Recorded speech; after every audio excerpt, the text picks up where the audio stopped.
4 toxic habits that can make people lose respect for you. These aren't just harmless quirks. They're behaviors that can seriously undermine your reputation and damage your relationships. You might be thinking, come on, everyone has bad habits. And you're right, but the habits we're discussing today are particularly harmful because they strike at the core of how we interact with others. They can turn a promising friendship or professional relationship sour in no time. To give this topic a personal touch, I'm going to share some of my own experiences. Trust me, I've made plenty of mistakes along the way, and I've learned a lot from them. These stories are a bit raw and honest, but I believe sharing them will help us all grow. By recognizing and overcoming these habits, we can start living a life full of dignity and respect. We'll be drawing on the teachings of Stoicism, an ancient philosophy that offers timeless advice for living a virtuous and fulfilling life. Stoicism is about more than just enduring hardships with a stiff upper lip. It's about cultivating inner peace, integrity, and resilience. So grab a cup of coffee, sit back, and let's dive in. Ready? Let's get into it. Habit number 1, gossiping. Let's get real about gossiping. It's one of those habits that almost everyone indulges in, but no one wants to admit to. I used to be a huge gossip, and it took a lot of painful lessons to realize just how damaging it was. When I was in college, gossiping was practically a sport. My friends and I would sit around for hours dissecting every little detail of other people's lives. At first it felt harmless, even fun. It made us feel connected, like we were in on some exclusive secret. But the truth is, gossiping is a toxic habit that can destroy trust and respect. Here's a story I'm not proud of. There was this girl in our group. Let's call her Emily. She was a bit different, quirky, introverted, didn't always fit in. One day I found out she had a crush on a guy who was, let's say, way out of her league. Instead of keeping that information to myself, I shared it with my friends. We laughed about it, and the story spread like wildfire. It wasn't long before Emily found out what we'd been saying. The look on her face when she realized that her personal feelings had become a joke was heartbreaking. She stopped coming around and eventually left the group entirely. At the time, I brushed it off, but deep down, I knew I'd crossed a line. The Stoics, like Epictetus, teach us to focus on our own character and not meddle in the affairs of others. When you gossip, you're not only wasting time, but also poisoning the well of trust. Keep silence for the most part, and speak only when you must, and then briefly.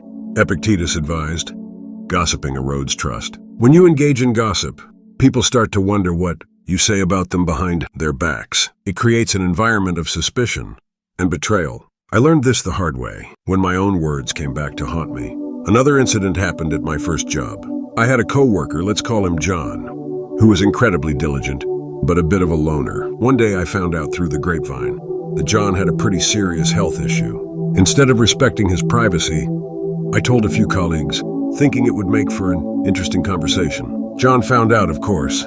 He confronted me, not angrily, but with a look of deep hurt and disappointment.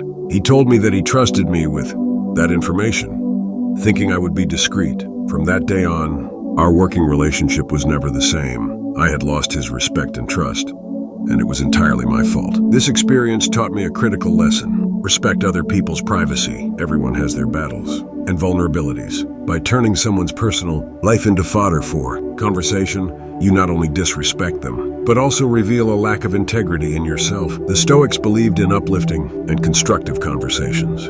Instead of gossiping, focus on positive dialogue that builds people up rather than tearing them down. Remember, if someone is willing to gossip to you, they're just as likely to gossip about you. Habit number 2, being unreliable. Let's talk about being unreliable. This one hits home for a lot of people, and it's a habit that can seriously erode respect. Reliability is foundational to any relationship, whether personal or professional. People can't count on you. They'll quickly lose respect for you. I've got a personal story about this. In my early 20s, I was known among my friends as the flaky one. I would make plans and then cancel at the last minute or just not show up at all. I thought it was no big deal. Life is busy, right? But one incident really opened my eyes. A close friend of mine, Sarah, was throwing a birthday party. She had gone all out, planning for weeks, organizing every detail. I promised I'd be there. But on the day of the party, I got caught up in something else and decided not to go. I didn't even bother to let her know. until hours after the event had started. When I finally called her, I could hear the disappointment in her voice.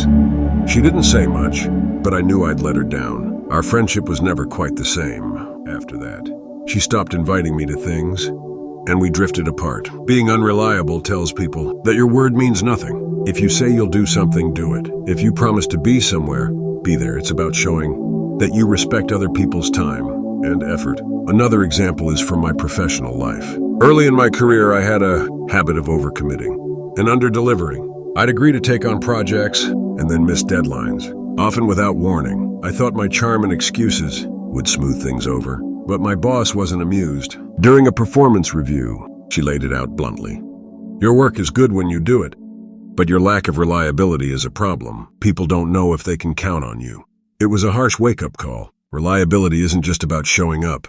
It's about consistency and integrity. When you commit to something, you're putting your reputation on the line. Every time you flake out, you chip away at the trust others have in you. So how do we fix this? First, be honest with yourself about what you can and can't do. Don't overcommit. If you make a promise, keep it. Communicate proactively if something comes up and you can't follow through. Show that you value other people's time as much as your own. By being reliable, you earn the respect and trust of those around you. It's a simple but powerful way to strengthen your relationships and build a solid reputation. Habit number 3, interrupting others.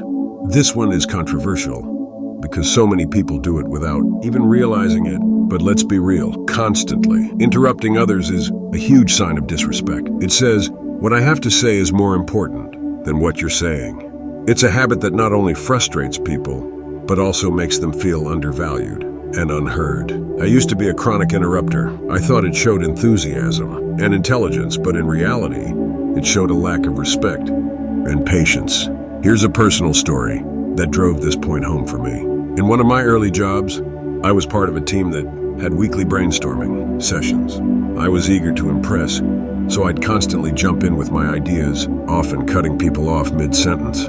I thought I was being proactive, but my coworkers saw it differently. One day, during a particularly intense meeting, my manager stopped the discussion and addressed me directly. You need to let people finish their thoughts, she said bluntly. You're not listening. You're just waiting for your turn to speak. I was embarrassed, but it didn't end there. After the meeting, a colleague pulled me aside and said, do you even realize how dismissive you come across? It's like you think your ideas are the only ones that matter. That hit me hard. I didn't see myself as dismissive, but clearly, that's how I was perceived. Interrupting others is more than just rude. It shows a lack of self-control and respect. The Stoics valued listening and understanding over speaking. Seneca advises us to be patient and considerate in our conversations. I remember another incident vividly. I was out with friends at a bar, and one friend was sharing a deeply personal story about his struggles with anxiety. Halfway through, I jumped in with my own experience, thinking it would help him feel understood. Instead, he looked at me and said, "Can I finish?" The mood shifted instantly. What I thought was empathy came across as hijacking his moment. That night, I realized something crucial. Listening is more than just hearing words. It's about being present and allowing others to express themselves fully. By interrupting, I was undermining that process, making it about me rather than them. To break this habit, practice active listening. When someone is speaking, really listen. Don't just wait for your turn to talk. Give them the space to express their thoughts completely before you respond. It's a simple but powerful way to show respect and build stronger connections. Remember, interrupting signals that you think your words are more important than theirs. It's about valuing others' contributions and fostering an environment of mutual respect. The next time you're in a conversation, challenge yourself to truly listen. You might be surprised at how much more you learn and how much more respect you earn. Habit number 4, complaining. Complaining is a habit that's not only annoying, but also deeply corrosive. It's one thing to vent occasionally, but constant complaining can turn you into a negative force that people want to avoid. This habit can drain your energy and the energy of those around you, leading to lost respect and damaged relationships. I used to be a chronic complainer. I thought it was a way to bond with people, to find common ground over shared grievances. But it didn't take long for me to realize how destructive this habit was. Let me share a personal story. A few years ago, I worked at a job that I found incredibly frustrating. The workload was heavy, The management was disorganized, and I felt undervalued. Instead of looking for solutions or ways to improve the situation, I complained constantly to anyone. who would listen? My coworkers, my friends, even my family. They all heard about my endless grievances. At first, people were sympathetic. They'd nod and agree, offering their own complaints as a form of solidarity. But as time went on, I noticed a shift. People started avoiding me. Conversations grew shorter, and I wasn't invited to after-work hangouts as often. The final straw came when a close friend told me, "I love you, but you're becoming really negative. It's exhausting to be around you." The Stoics believed in focusing on what we can control and accepting what we cannot. Constant complaining keeps you fixated on the negative, which not only affects your mindset, but also how others perceive you. It shows that you're more focused on problems than solutions, which is not an attractive quality. Another experience that drove this home was during a group project in college. One of my teammates, let's call him Mike, was a relentless complainer. Every meeting, he'd go on about how unfair the workload was, how incompetent the professor was, and how pointless the project seemed. His negativity was contagious, and soon the entire team's morale plummeted. We were all fed up and just wanted to get the project over with, rather than putting in our best effort. Seeing this from another perspective was eye-opening. It made me realize how my own complaining had likely affected those around me in similar ways. I decided to take a different approach. I started practicing gratitude and focusing on solutions. Instead of complaining about my job, I began identifying specific issues and looking for ways to address them. If I felt undervalued, I sought feedback on how I could improve and made a case for a raise. When management was disorganized, I took the initiative to streamline processes within my control. It wasn't easy and didn't change overnight, but the results were significant. People noticed my shift in attitude. My relationships improved, and I started earning back the respect I'd lost. I became someone people wanted to work with and be around, rather than someone they avoided. Thank you for watching. If you found this video helpful, hit that like button, subscribe, and share it with someone who might need to hear this. Let's strive to live better, more respectful lives. Until next time, stay strong, stay stoic.